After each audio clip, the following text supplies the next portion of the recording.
What did you want to do when you were a little girl? Make things. The common denominator throughout my entire childhood and adolescence was this almost obsession with making things. So I would make perfume from rose petals and baby oil, and I would make all types of window displays in the house, and I would force my siblings to be in plays that I wrote and made music for, and I would do elaborate book reports with very colorful covers made from construction paper and all sorts of art supplies. So I was always making things.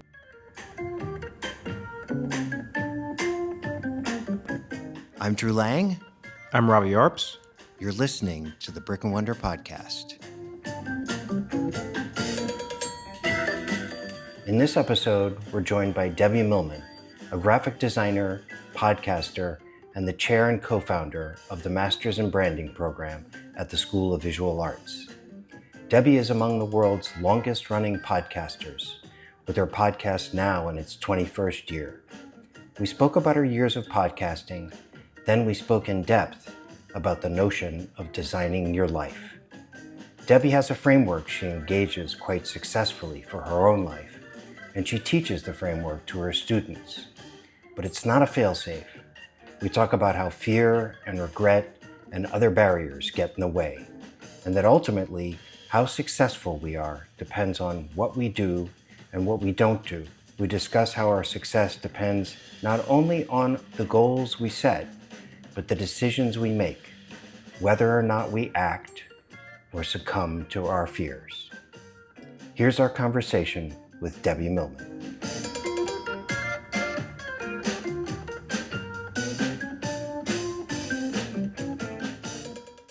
Debbie, welcome Yes. to the Brick and Wonder podcast. Thank you. Thank you for having me. It's so great to see you. So we want to talk a lot today about designing your life. Okay. But first, thought we'd talk a bit about podcasting. I know it's something that you've done for quite a while. Presumably it's something that you've designed into your life. Talk to us about that. Well, I started the idea of the podcast first popped up into my life in 2004. I was cold called by a fledgling internet radio network called Voice America, which is different than Voice America. And they offered me an opportunity to create my own online radio show.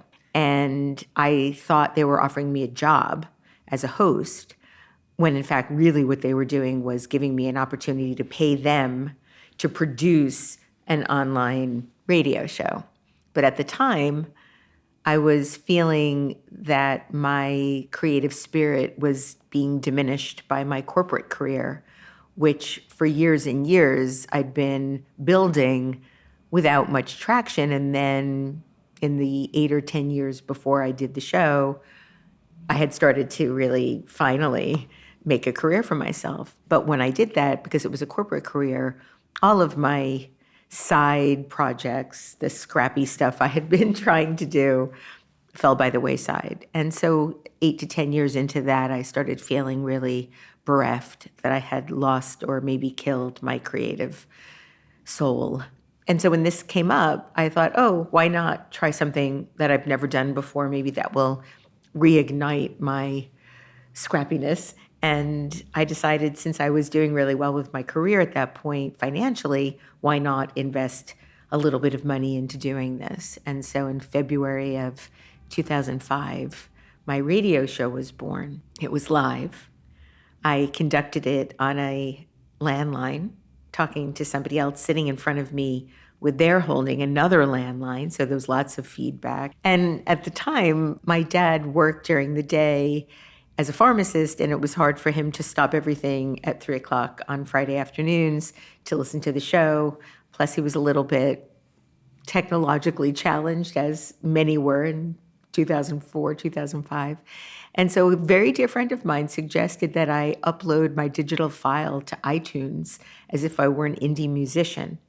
And my dad could then listen to it whenever he wanted. And I did. And thus, a podcast was born. So when did that first upload happen? Do you remember? In April of 2005. But it was before there was a podcast section. The podcast section, I think, started in October or thereabouts. So you uploaded it into the music section? Because Yes. that's the only section that existed. Well, it was just a section. It wasn't. Section. It really. There was no differentiation. So you could just upload. You had to host it on your own server.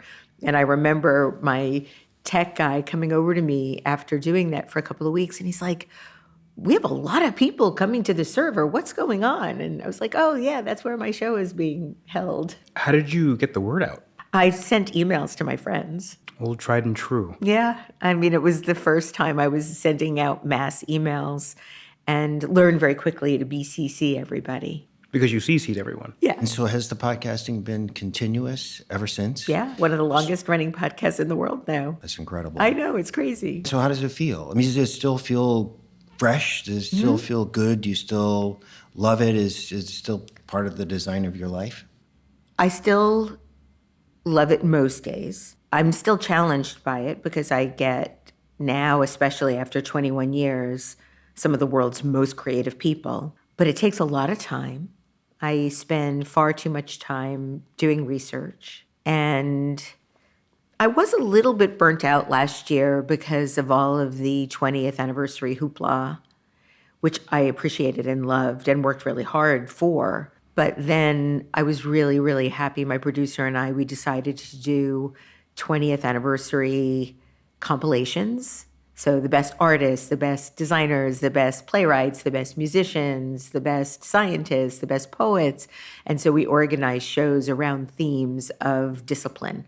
And that was great because it gave me a much needed break. Because I do about 40 shows a year, and that's a lot with all the other things that I try to do and love to do. And so in as much as I still love doing it, it was nice to have a break to do other things. Do you have any shows that stand out to you over the years that like clearly jump to your mind as your favorites or most interesting? Yeah, I did views? it. I actually did a compilation of most memorable, and they were some of them were shows that I felt were showcasing the best that I could possibly bring out in a guest. Or ways in which they engaged with me that felt really unique. It was both, I think, the best of the show and also the most awkward or embarrassing. There's often overlap there. Yeah, absolutely. But I've lost count because we do reruns, so I don't have like a clean count of how many episodes I've done. But it's at least 700. So it's very, very hard to say, oh, that one was my favorite or that one was my favorite, because it's usually like the most recent. Like I did one yesterday with Lydia Yuknevich, the writer, and she's primarily known for her books, The Chronology of Water, Reading the Waves. The movie just came out and it was directed by Kristen Stewart. So we had a phenomenal conversation. And so right now I'm thinking, oh, my interview with Lydia was like the best I've ever done. It's not out yet. What is your podcast getting at? Like what keeps you going back in there? What are you trying to distill out of people? What are you trying to communicate to the world? What is the essence of your podcast for folks who either haven't listened or folks who do listen? What is the overarching intent? I think the overarching intent is to reveal a person's origin story. That's super important to me. How did the person become who they are? And then how do they create what they create? What is their way of making things? So I sort of, because it was a show about design when I first started, it was very much about design. It was designers talking about design. So very inside baseball. And then what kept it interesting to me was expanding it into other disciplines. And by 2012, I had really broadened the scope of my guests to include any artistic medium and even into science in terms of the creative ways people think and come up with equations and so forth. So now I've re-engineered the name to really signify how the world's most creative people design the arc of their lives. So I'm not really interested in talking about what they've made that's successful, but how they've made what they've made. And then that results in some type of success. And you treat that as an active process? What do you mean? As opposed to, we do things, there's a bit of chance, there's a bit of intent, and there's a bit of serendipity, and the arc can be ascribed in reverse, as opposed to, I know there will be chance, and I know that there's these opportunities, and I know I have limited time. These are the choices that I'm going to make in order for the arc to make sense and be satisfying to me in the end. I mean, that's if everything goes your way. Right. So how do you think about the notion of designing the arc of one's life? Well, because it is in retrospect, it gives people, I think, an understanding that it's their interpretation of how they got here. There are times, though, when I will challenge somebody when they say, oh, I just got lucky. And I'm like, really? Really? Do you think that was just luck? It's really, I think, a way for people to see how other people have conducted their lives to get to where they are, as opposed to a very specific, deliberate narrative arc. Because you don't always know. When I was a little girl, I certainly wasn't thinking, when I grow up, I want to have a podcast. And so I think a lot of it does include that serendipity. What were the conditions that led to this revelation or this discovery or this opportunity? And that's part of what I love to capture.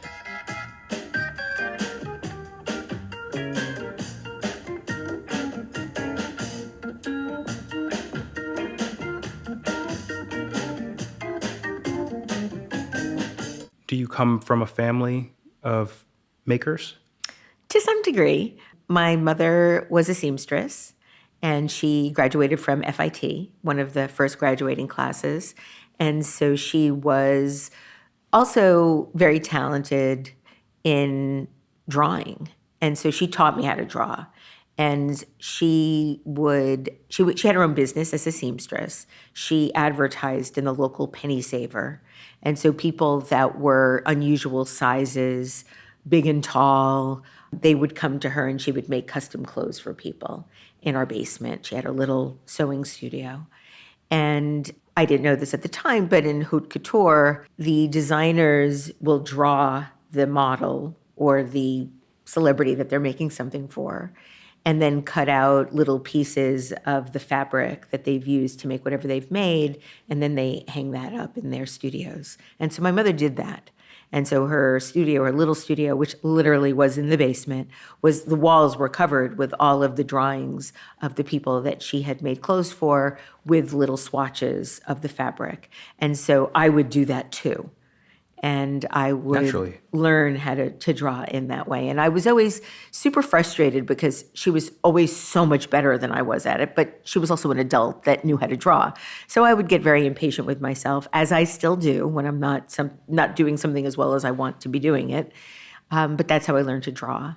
And then my dad was a pharmacist, and he also had his own business. And I was his cashier on weekends when I was in college, and even in high school on the weekends during breaks and whatnot.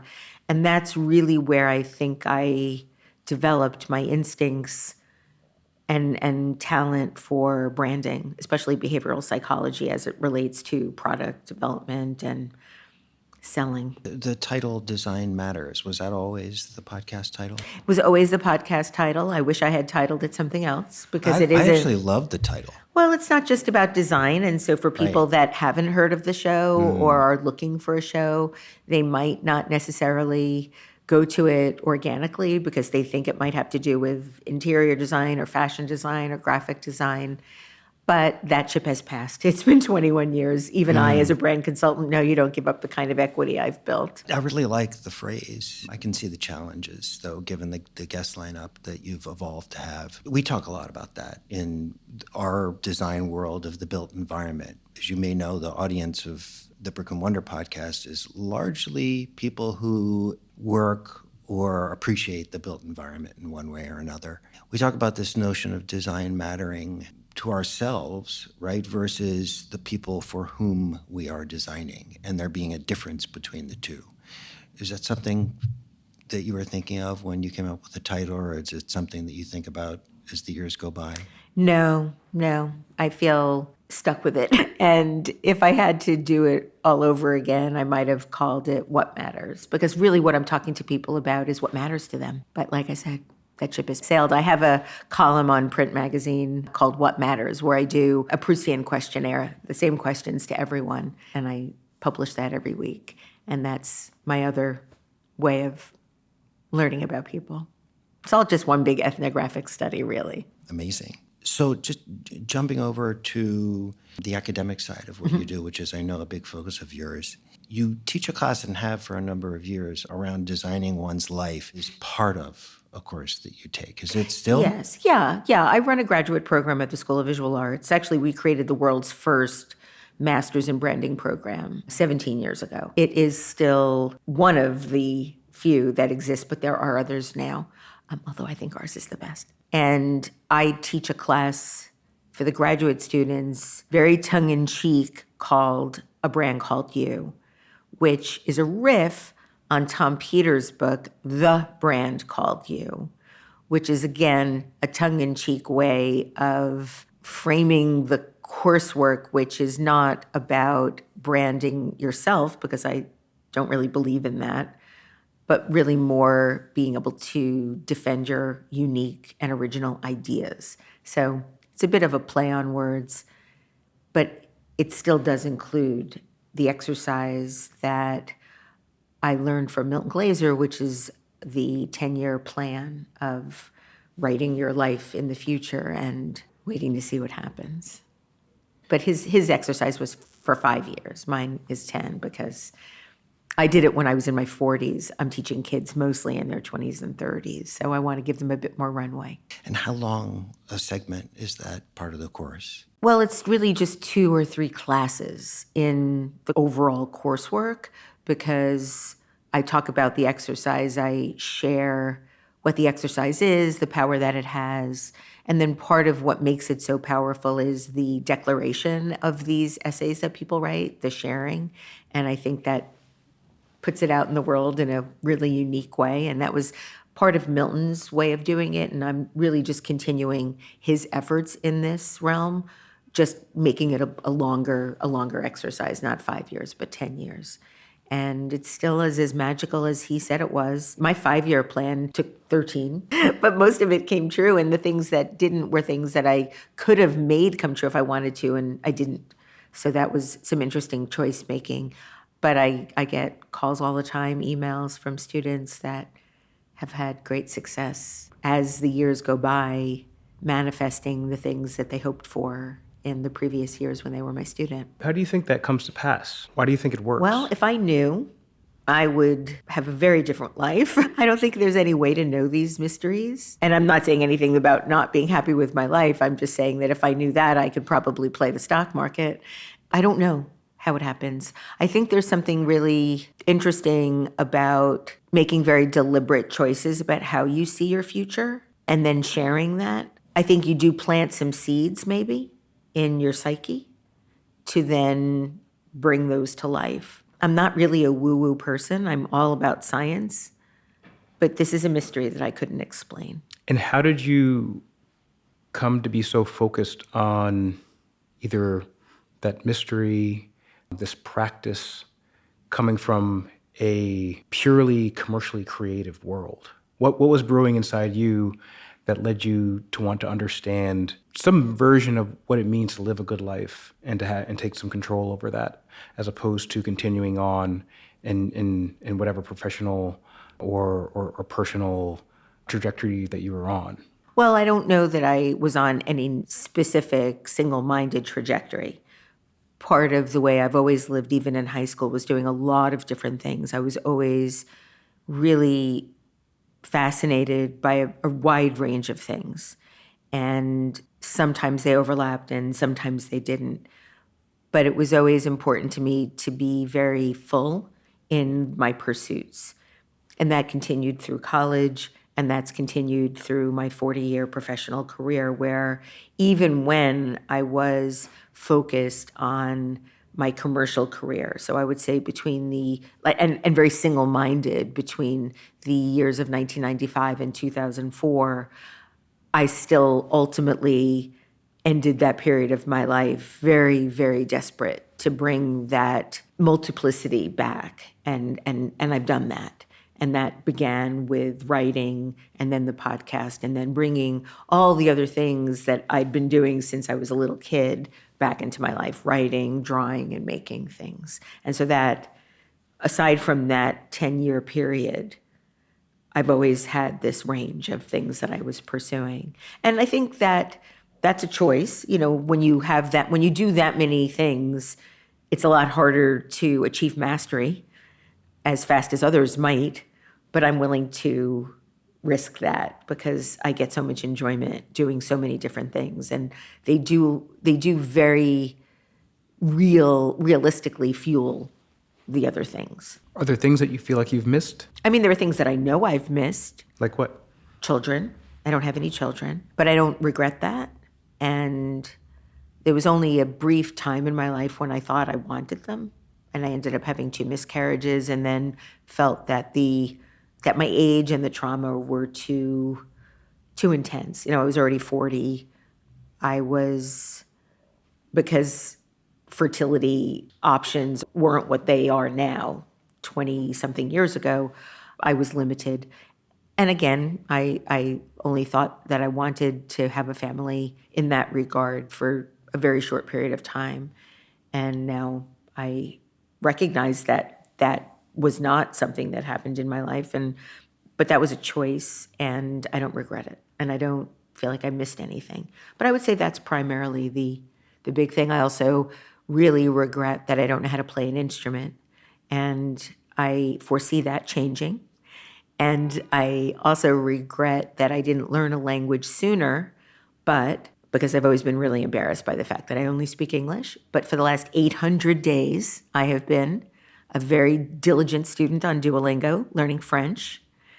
And I also never was somebody that considered myself physically fit, and that I always felt very challenged in that area for lots of early childhood trauma reasons. But for the last 3 years, I've been weight training and working out and feel a lot stronger. So I would say that these last couple of years have been very much about trying to do the things that I always said that I wanted to do and didn't, because if not now, when?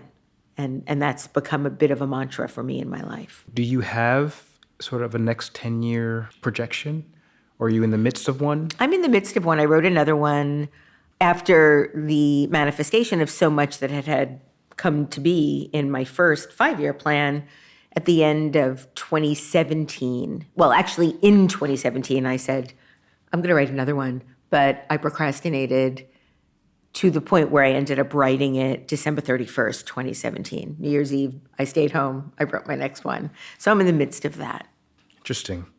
So we, as Drew mentioned, this podcast is for the built environment community. It's an in-house podcast. We communicate with people who are creatives, many of whom are bursting with ideas, time-constrained, deal probably with some degree of regret or feeling boxed in about what they're capable of doing given all the constraints of, most of them running their own businesses, having families, managing clients. If this community were in one of your classes, what series of prompts or questions might you pose for them to help them figure out what they should do with, call it, the next 10 years of their professions? Because I ask that in the backdrop of what's going on in the world, what's going on with regard to technology in the country, what's going on in the city. And I think I experience, just speaking for myself, a tension with the idea of all the things I want to accomplish, but feeling inundated by all of the forces acting against doing anything other than the status quo. So I'd be very curious, so if we were sort of sitting in your classroom, how you might guide that discussion or thought process. Well, that's a really, really hard question, because there's an inherent tension between what's happening in the world and what's happening in someone's heart. And I can't really control what's happening in the world. I can fight against it, and I do. And I could protest against it, and I do. But I can't really impact it. What I can help my students understand is how movements are created and how those movements now share the same tenets of branding that fast-moving consumer goods do. In what sense? in that they've been named, they have marks, they have often posters and campaigns and social media and websites. And so they use the same, they use the same tenets of branding to create consensus, which is more of a widespread belief in whatever it is they're protesting for or trying to change. So I would say that the world of branding has changed more in the last 10 to 15 years than it has in the last 10,000. In that, if you think about our first brands, our first communal brands were religions, a set of beliefs signified by a mark, often a place of worship, no different than Apple or Prada or any of the places where you might go to sort of be enveloped by the belief of this system of ideas. And over that 10,000 years, that evolved and extended and expanded into family crests and shields and national and international flags. And then closer to the 18th century, then you started to see how products were being branded in an effort to create recognizability, consistency. Josiah Wedgwood was really no different than Steve Jobs.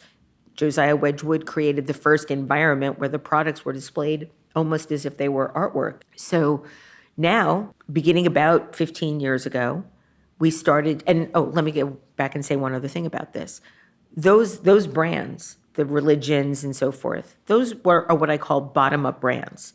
They're brands that are created by people for the sole purpose of creating a group mentality. I'm safer and more secure in groups. Humans are social mammals. We want to be with others. And when we are surrounded by other like-minded mammals, we feel safe and secure. Then the corporations started to appropriate that behavior and using those same constructs to create symbols and marks to signify something that was in a package, so that if you were in Boston and buying this or in Atlanta and buying this, it was the same thing and you understood what you were going to get. A brand is a series of constructs that we use to create reality. Now, what we're seeing, especially in times of dire suffering, is people rising up again, creating new brands that are, again, bottom up, by the people, for the people, often for no capitalist reason other than to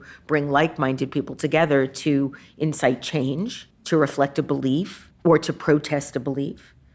And I think that that's what I'm trying to help my students understand. So the despair that we feel comes a lot from the hopelessness at not being able to do very much to change things.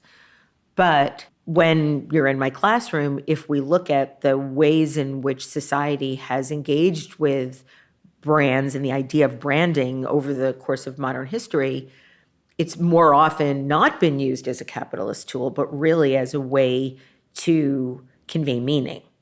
So that's what I try to do. What about the notion of timing, right? I mean, we've talked around the notion of timing. You referenced it in the sense of your life and your ambitions and your regrets. How do you think about that? And do you find yourself talking to your students about it, coaching them? Yeah, of course. I mean, regret is a very insidious little experience, because unless you do something to sort of fly in the face of that regret, it doesn't go anywhere. It doesn't metabolize. We can metabolize love. We can metabolize success. We can metabolize a new purchase. We buy a new pair of shoes and everything else that we're wearing might feel shabby. And then we get used to the shoes and then everything sort of feels the same. We fall madly in love with somebody. And wouldn't it be wonderful if those flutters lasted eternally? They generally don't. After 18 months or so, they fall into something that is often deeper, but not the same kind of flutter. Regret is not something we metabolize. It never goes away because there's no closure. There's always that open-ended woulda, coulda, shoulda. And so we're constantly in that helicopter spiral, unable to land because there's no place to go with it. And so regret is the one thing that I would, having a few of my own, wish that people would take very, very seriously when they feel it. So what about regret paired with desire, What do you mean? things that you want. Everybody has their own sense of ambition, goals. On the other side of that, right, if you don't fulfill those ambitions or those goals, is regret. Yeah, but there's also the metabolization of those goals. I know so many of my students, oh, I just want to be a creative director. Well, then when they're creative director, they want to be the senior creative director. And then when they're the senior creative director, they want to be the chief design officer. So we metabolize success too. And so what's ironic is that we only regret what we don't seek. When we seek something and we get it, we're still not satisfied. Nobody's just like, okay, I'm good as is. I mean, actually, that's not true. I've interviewed 3 people that seem to be good as is. They were white, cis, het men in their 80s. That's it. So it's not a human condition, satisfaction. It's not baked into us. Yeah. Okay, let's accept that for a moment. I don't really have an argument with that one. I mean, you have your own business. I remember in the 90s when I got my first vice president title, and literally I was skipping down the sidewalk. I'm a vice president, I'm a vice president. Like it just was such a big deal to me. For how long did that last? Then I want to be senior vice president, then I want to be president, then I want to be a partner, it was really, when I got the CEO offer, which I ultimately did eventually, that was when I turned it down, because I think then I would have had regret if I took it and didn't do all the other things that I was saying I wanted to do. I've never regretted saying no.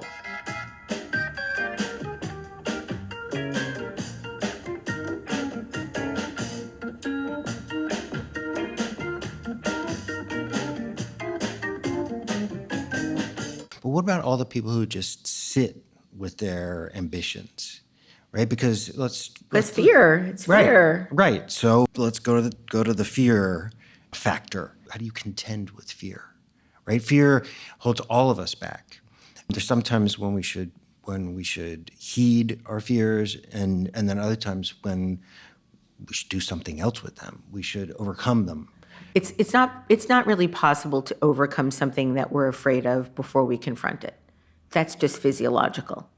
Humans are hardwired to protect themselves from anything that's uncertain, unpredictable, or vulnerable making. That's like buried in our DNA. We've been here so long with that in our DNA, it will probably take millions of years for us to filter that out if we ever do. If I were to walk across the street and nearly get hit by a bicyclist, I would not think to myself, adrenaline, kick in. That happens involuntarily. That comes from the reptilian brain. There's nothing I can do to either incite it or prevent it. Same thing with eye blinking, heartbeat, digestion. All of these things are regulated in our bodies. Talk about the mystery, right? Some unknown force is keeping us alive in that way. Why aren't just all like dropping dead, our hearts stopping in mid-beat? This is a mystery. And so you can't prevent yourself from being afraid of something you haven't confronted because you're afraid of confronting it. You can't. So you have essentially 3 choices. And this part I'm borrowing from Dan Gilbert. You can do what you want to do, go after what you want, get it, and be organically happy for a time. You can go after what you want, not get it, metabolize, synthesize some other direction, and be happy. That's a second choice. Or you could do nothing and live in regret for the rest of your life. That's the Debbie part. Because if you do nothing and you sit in that, there is never any closure. It's the woulda, coulda, shoulda. So I tell my students, I ask them all to watch Dan Gilbert's TED Talk, which is about 20 years old at this point. No red carpet under him. It was the old school, The Surprising Science of Happiness. Because what we think will make us happy will only make us happy for a time. And if we go after something that we want and we don't get it, we will synthesize other ways to be happy. That's another human physiological tenet. You look skeptical. Well, I don't argue with any of those 3 frameworks that you just laid out. The part that I stuck on is the inaction part. Because it seems to me, just observing people out in the world, including people who operate within the built environment. I hear a lot of people express desires. I don't see all that much action being taken. I see people reacting. So we're a largely reactive world, and I think that that's an enormous barrier to progression. Forget happiness for a second. That's maybe a more complicated thing to define, but just the notion of progression, like personal progression, collective progression. I think a lot of the reason why we're frustrated today with a lot of the things that we see in the world, bad behaviors writ large, not just on the part of politicians, on the part of a lot of people. What's the alternative? There aren't people out there stepping forward and setting examples enough. There's some of it, but it seems to me that it's in overcoming fear and taking action, whatever form it takes, that progression occurs. We certainly see a lot of meaningful progression, but I would argue that's the exception. Yeah, I think that's the exception. I don't know how to change that. I don't know how to change the motivation that people have to help other people do things. Well, I would say, it seems to me, doing your part in creating a framework for your students and offering that out to other people as well, because you have podcasts on which you talk about this. You have other means of voicing this, belief that you have, which is that if I lay out my objectives, if I design my life, that's the framework, and I voice those to the world, I'm vocal about it, I announce that, then my chances of succeeding are quite strong. I mean, what it sounds like to me, what you're doing, and you can correct me if you think what you're doing is different, but what it sounds like to me is you're centering what is possible in one's mind in a field of another set of possibilities that are undesirable. So that you're centering the thing that you desire in the field of probabilities. So let's just say there's a 1 in 1,000 chance that you get what you want. You can think about the 999, which I think is, when I'm speaking with people about reasons they don't act, is because of those 999. And when you see a field of 999, it becomes a lot easier to rationalize doing nothing. See, but I don't agree with you. I don't agree that there's 999 things. I think there's one thing, and that's oneself. That's it. You can say that there are all of these external situations. For every person that's been thwarted by trauma, there's Oprah or Madonna or any number of Barack Obama that have had extraordinary early life experiences that could have buried them, but that didn't. So I think that the common denominator in those 999 things are you deciding, or anyone, not you specifically, but anyone deciding that they are stronger than your will to do these things. There was a great article in the New Yorker a million years ago about Barbra Streisand and her abilities. It was actually an article about stage fright. And the author of the article interviewed Barbra Streisand's manager, and he said that her great talent wasn't actually singing or directing or performing. It was actually doing all of those things with debilitating stage fright. And that, he felt, was what made her who she is, because of the will that she had to do it anyway. And it's really funny, about 7 or 8 years ago when she was performing at Berkeley, I went and I saw her. And the reason that she was so afraid, by the way, was because when she was 16, she had forgotten some of the words to one of the songs she was singing in a concert at Central Park. And ever since then, she was afraid that that would happen again. And here I am now, it's 60-something years later at Barclays Center. I went by myself. And I'm looking up, you're more observant when you're alone. I'm looking up, and then sort of tucked up between the wires and the ceiling electronics was a teleprompter with all the words to all the songs. And I was like, oh my God, she's doing it anyway. She's still scared. And she had come up with this hack to make sure that she wouldn't forget. I mean, I could have gotten up on stage and sang all the songs. Come on, we know those songs. So I think it's a matter of, what do you want more of? Do you want more comfort, or do you want more of what you want? And I think most people will say they want what they want, but we get in our own way and we use lots and lots of different reasons to keep us from doing it. And I can tell you this because I am a champion at doing that myself. I am always afraid of things, and I'm always worried about rejection and regret and not living up to my potential and dying unworthy. And that's part of the reason why at 64 years old, I'm like learning French and working out and thinking about taking a piano and doing things that I don't say for the rest of my life I wish I could do. It's interesting. And then die not doing. All of the things that you just named were, I think, like you said, things that you can control. Like it's your body. Yeah. It's not things you wanted to accomplish. Well, it's because I think I've gotten to a point where I have accomplished a lot. Now, I mean, those are all these things are accomplishments. And I still want to accomplish more. It's not like I'm satisfied. I still want the next title, so to speak.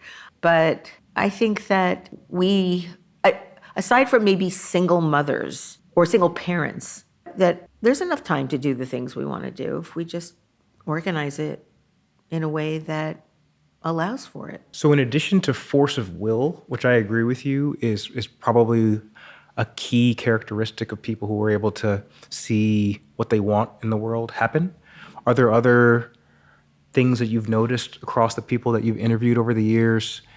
Well, I want to pause for a second. I'm talking about people in established nations. I'm not talking about people in emerging countries or emerging cultures, because I think that those are a very different stack of issues that I am not qualified to address.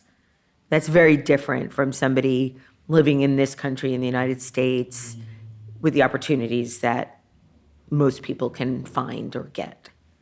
Certainly education being the biggest. So and clean water.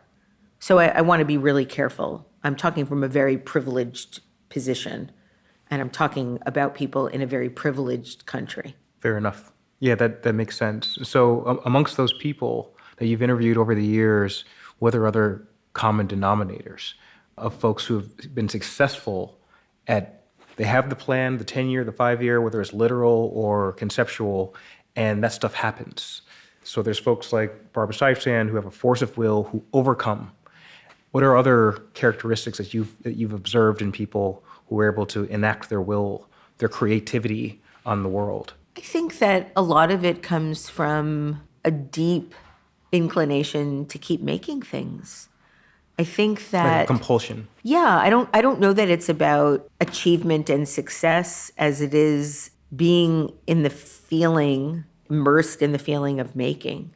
People talk a lot about how other people are like addicted to achievement, or I don't know that it's really achievement that artists of any stripe are searching for. I think that when you finish something, that emptiness needs to be filled with more fuel, the fuel of making. I think it's the idea of the act of being creative that is what most creative people seek. The applause and the accomplishment is a wonderful byproduct, especially if you can make a living at doing those things.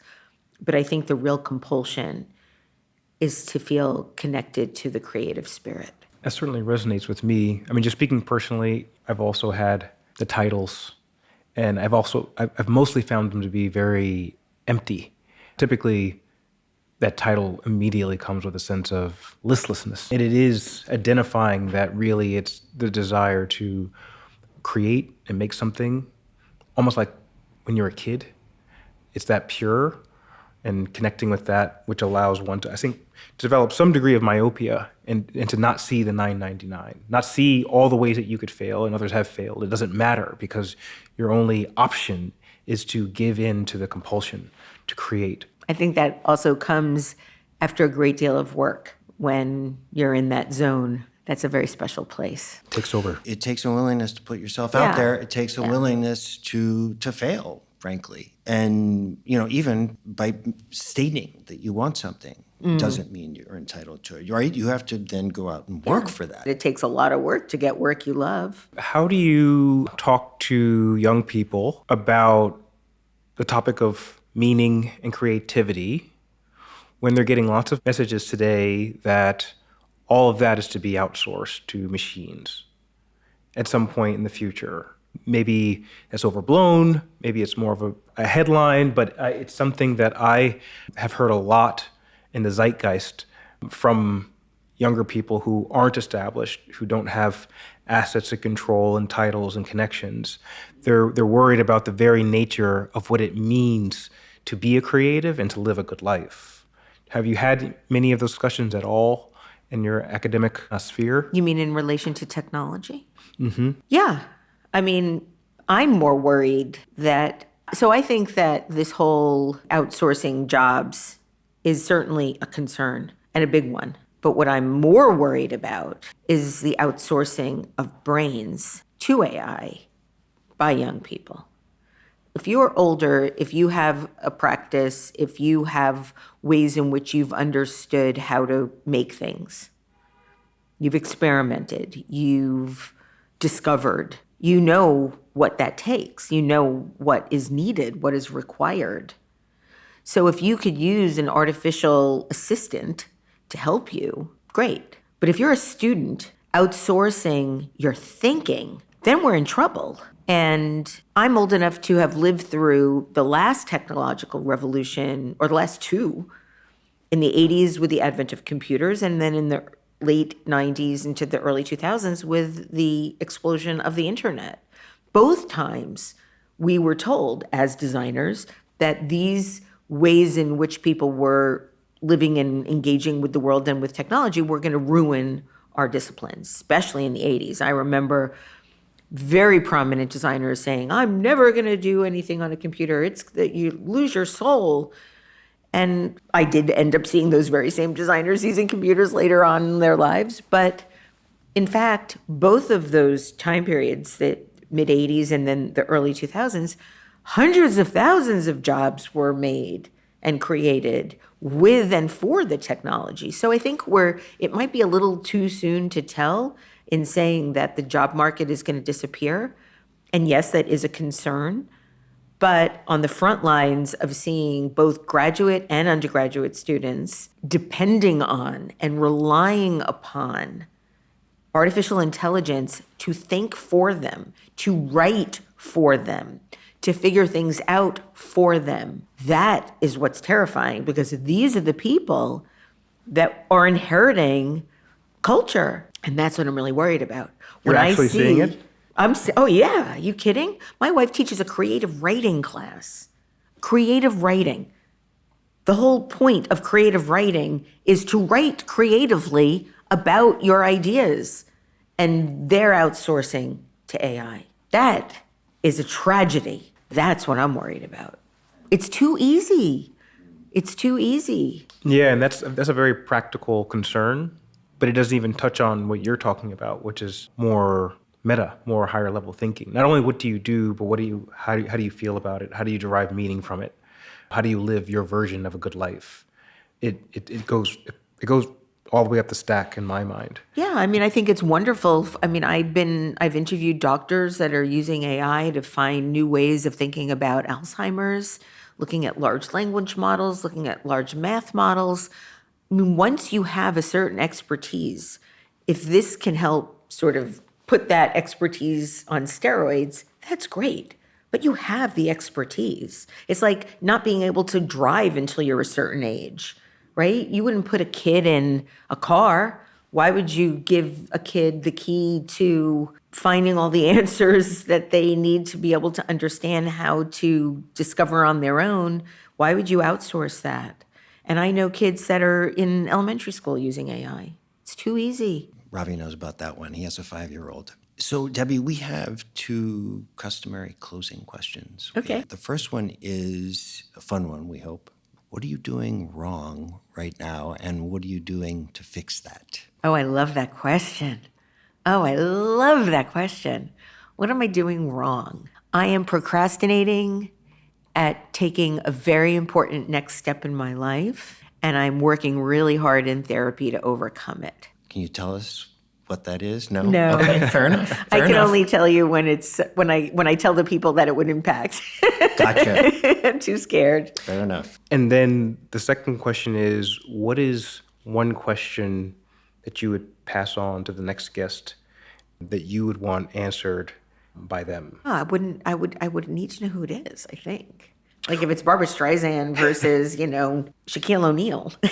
Well, maybe phrase it differently. If you were going to pass on the question for everyone within the built environment industry and this creative that they would have to write an answer to as a prompt, what would be a question similar to the one that we posed to you? What is one hack you employ to do things you're afraid to do? It's a good That's one. a good one. Thank you. Thanks so much, Debbie. This My was a lot pleasure. of This fun. was you. really awesome. Thank you. Great conversation. Yes, thank you so Thank you much. so much.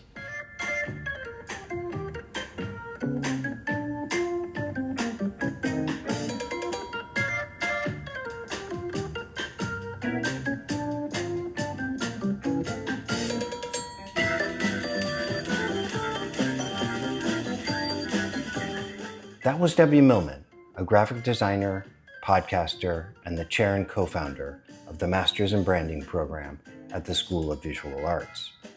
You can follow Debbie on her podcast, Design Matters with Debbie Millman, where she interviews the world's leading creatives about how they live their lives.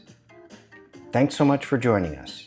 If you found this conversation valuable, share it with a colleague working across the built environment, and subscribe to the Brick and Wonder podcast for more deep dives this season. The Brick and Wonder podcast is produced by Shayna Danziger with sound engineering by Garrett DeBlock. The production staff also included Brick and Wonder team members Ed Thompson, Carrie Potter, and Roya Usuli. I'm Drew Lang, and you've been listening to the Brick and Wonder podcast.